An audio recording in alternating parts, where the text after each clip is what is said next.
एक छोटे से शहर में एक आदमी अपनी छोटी सी फैमिली के साथ हैप्पीली रह रहा था। उसकी फैमिली में उसकी वाइफ और एक बेटा था। उनका एक सुंदर सा घर था जिसके सामने और पिछले हिस्से में एक ग्रीन गार्डन था। सब कुछ परफेक्ट चल रहा था, लेकिन जैसे जैसे उनका बेटा बड़ा हो रहा था, आदमी ने नोटिस किया कि उसके बेटे का बिहेवियर बदलने लगा है। बेटा बहुत जल्दी गुस्सा हो जाता और अपनी बातों से दूसरों को हर्ट कर देता। गुस्से में वो बदतमीजी से बात करता, स्कूल के बच्चों, पड़ोसी और अपने फ्रेंड्स तक को डांट देता। धीरे धीरे उसके दोस्त और पड़ोसी उससे दूर रहने लगे, जो उसके पेरेंट्स के लिए बहुत टेंशन वाली बात थी। एक सुबह आदमी ने अपने बेटे को अपने कमरे में बुलाया।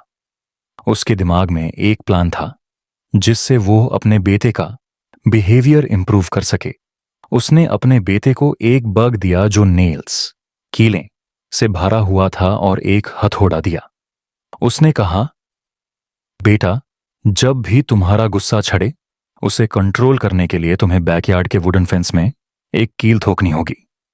पहले तो लड़के को यह आइडिया अजीब लगा, लेकिन उसने पापा की बात मान ली। पहले दिन ही उसने 73 कील फेंस में ठोक दिए।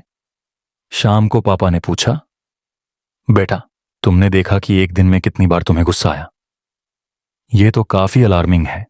तुम्हें अपने टेम्पर पर कंट्रोल करना पड़ेगा। वो लड़का अपने गुस्से के मोमेंट्स पर ध्यान देने लगा। अगले कुछ हफ्तों में उसने धीरे धीरे अपने टेम्पर को कंट्रोल करना शुरू कर दिया और फिर धीरे धीरे फेंस में कील ठोकने का नंबर कम होने लगा। एक दिन ऐसा भी आया जब लड़के ने बिल्कुल भी गुस्सा नहीं किया। वो भागता हुआ अपने पापा के पास गया और कहा, पापा, आज मैंने बिल्कुल भी गुस्सा नहीं किया। पापा ने कहा, शाबाश बेटा, अब जब तुम अपने टेम्पर को कंट्रोल करते हो तब एक कील फेंस से निकाल दो। यह साइकिल चलती रही और एक दिन लड़का खुशी खुशी अपने पापा के पास आया और कहा, पापा, अब फेंस में एक भी कील नहीं बचा।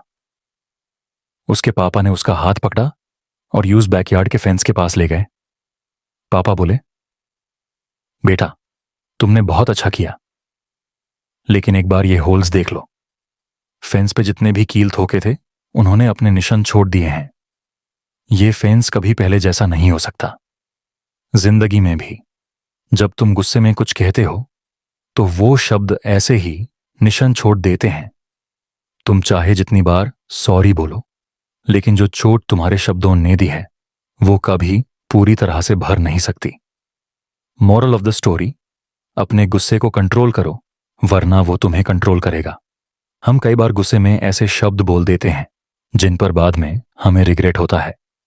शब्द गोली की तरह होते हैं, एक बार ट्रिगर हो गए तो वापस नहीं आते। वो दूसरे के दिल और दिमाग पर गहरे घाव कर देते हैं, जो हमेशा के लिए उनका नुकसान कर देते हैं। चाहे तुम माफी भी मांग लो, लेकिन उस घाव का निशान हमेशा वहीं रहता है। इस मोटिवेशनल कहानी का एक और मैसेज ये है कि अच्छी कम्युनिकेशन स्किल्स का होना कितना जरूरी है।